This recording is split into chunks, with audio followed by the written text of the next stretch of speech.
Bonjour à tous et à toutes, bienvenue sur notre chaîne YouTube consacrée à l'exploration spatiale. Aujourd'hui, nous allons parler d'un sujet qui passionne de plus en plus de personnes à travers le monde, les perspectives de la colonisation de la Lune.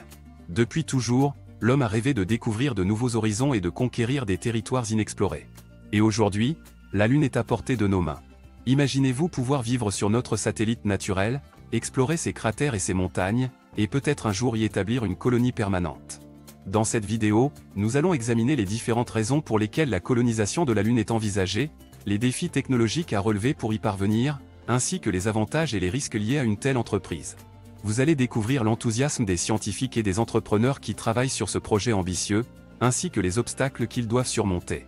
Vous êtes prêts, Alors, installez-vous confortablement et suivez-nous dans cette aventure fascinante. Et n'oubliez pas de vous abonner à notre chaîne, de liker cette vidéo et de laisser des commentaires, pour ne rien manquer de nos futures publications. La Lune. Notre beau satellite naturel qui fascine tant les scientifiques et les amateurs d'astronomie. Mais si nous pouvions coloniser la Lune, quelles seraient nos perspectives? Dans cet article, nous explorerons les différentes idées et possibilités qui se présentent à nous en matière de colonisation lunaire. Tout d'abord, il est important de noter que la colonisation de la Lune n'est pas une idée nouvelle. Depuis les années 1950, les scientifiques et les visionnaires ont émis l'idée d'envoyer des êtres humains sur la Lune pour y vivre et y travailler. Mais pourquoi coloniser la Lune? Quels sont les avantages et les défis? L'un des principaux avantages de la colonisation lunaire est la possibilité d'exploiter les ressources naturelles de la Lune. En effet, la Lune est riche en minéraux tels que l'hélium-3, un élément rare et précieux utilisé dans la fusion nucléaire. Si nous pouvions extraire l'hélium-3 de la Lune, nous pourrions potentiellement résoudre nos problèmes énergétiques sur Terre. De plus, la Lune pourrait également servir de base pour de futures missions spatiales. En tant que corps céleste le plus proche de la Terre, la Lune pourrait être utilisée comme point de départ pour explorer d'autres planètes du système solaire. Cependant, la colonisation de la Lune n'est pas sans défi.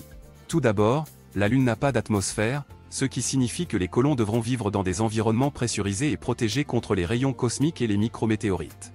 De plus, la gravité de la Lune est beaucoup plus faible que celle de la Terre, ce qui pourrait avoir des effets néfastes sur la santé des colons à long terme. Malgré ces défis, les scientifiques et les entrepreneurs sont déterminés à explorer les possibilités de la colonisation lunaire. Des projets tels que le programme Artemis de la NASA et l'initiative Lunar Gateway visent à envoyer des êtres humains sur la Lune d'ici 2024 et à établir une présence permanente sur notre satellite naturel d'ici 2030. En conclusion, la colonisation de la Lune est un sujet passionnant qui soulève de nombreuses questions et défis. En explorant les perspectives de cette entreprise ambitieuse, nous pouvons en apprendre davantage sur les limites de la technologie humaine et sur notre place dans l'univers.